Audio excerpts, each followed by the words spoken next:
Hello and welcome to Nutmeg's Investor Update for October. My name is Grant Warnock, I'm Head of Customer Value here at Nutmeg. I'm joined by Shaun Port, Chief Investment Officer. Hi Shaun. Hi Grant. September seemed like a busy month, companies reporting their earnings, ongoing trade talks and tariff negotiations. What's been happening in the markets? Yes Grant, so it's been a really busy September.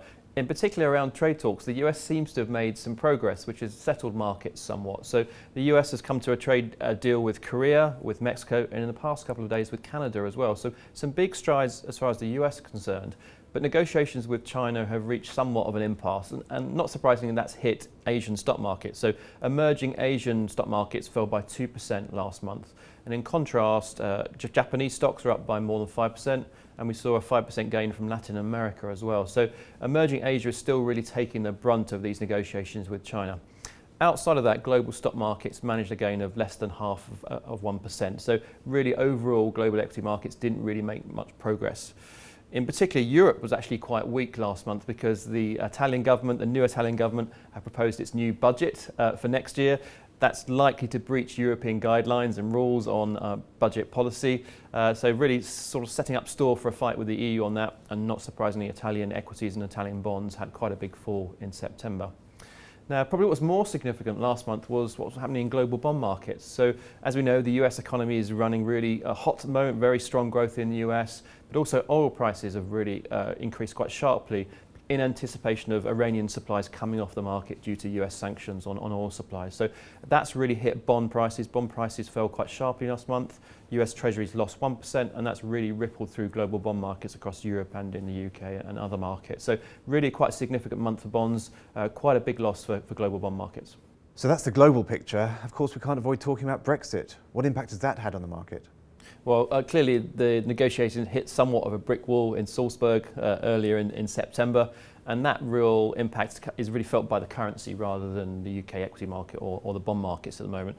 And as investors really price about what's going to happen over the next 6 months, when we're going to get a deal, what kind of deal, what does it look like, those gyrations are really felt on the currency. And if you look at what speculators are doing at the moment, they're very much betting on the risk that it could be a hard Brexit. So short positions in sterling are at their highest level since October 2016, and they would really do very well if we had a hard Brexit. But on the other hand, if we move towards a softer Brexit, an earlier deal before the 29th of March, we would expect sterling to perform very strongly, particularly as people are betting against a bad outcome for the UK. So really it's all about the currency when it comes to Brexit at the moment. If you look at the performance of UK equities and UK bonds, they were very similar to global markets last month. So UK equities returned around 0.7%, UK government bonds lost 1%. So very much in line with what happened with the rest of the world. And with so much going on, how have the Nutmeg fully managed portfolios performed? Not surprisingly, our lowest risk portfolio, which is entirely bonds, we saw a small loss, not reflecting the full 1% drawdown we saw in UK government bonds and UK corporate bonds last month. In all other portfolios, we saw small gains, reflecting really what was going on in global markets, but again, not really feeling the brunt of that big fall in bonds because we've got a very conservative approach in the way we're managing our fixed income bond exposures at the moment. So have the investment team made any changes to the fully managed portfolios? No, we haven't actually. I mean, we're very much focused on what happens in 2019 and beyond, and we still see the global economy doing quite well, so we're really quite happy with the way we're positioned. It has been a bad year for emerging market stocks, but we're sticking with that position. We think they're really attractively valued, so we're still pretty optimistic about returns going through, certainly into 2019 and maybe into 2020. This month, our customer question comes from Francisco, who's got in touch with our customer support team. He's asked, with so much talk about the health of the global financial markets and the next possible financial crisis, what is Nutmeg doing to mitigate risks across the board, regardless of risk level, whether 1 or 10? Yes, really good question. Not surprisingly, it's 10 years since the financial crisis, so plenty of media outlets are talking about impending doom. This is just because it's the anniversary rather than anything that really has changed in markets or the global economy in the past year or so. Now, clearly as an investment team, we're always focused on what could go wrong. What are the risks? Where are the imbalances in the global economy? What could cause markets to fall quite sharply? So we're always focused on that. But actually for us, the glass is half full rather than half empty at the moment.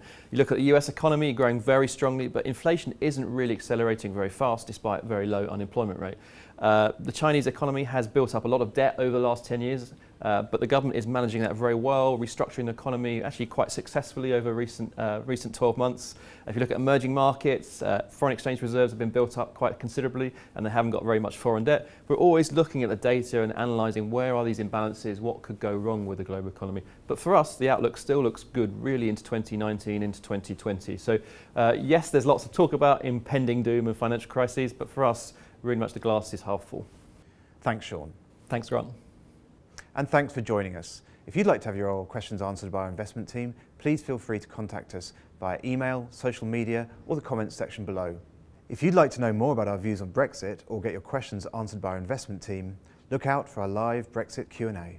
We look forward to seeing you next time.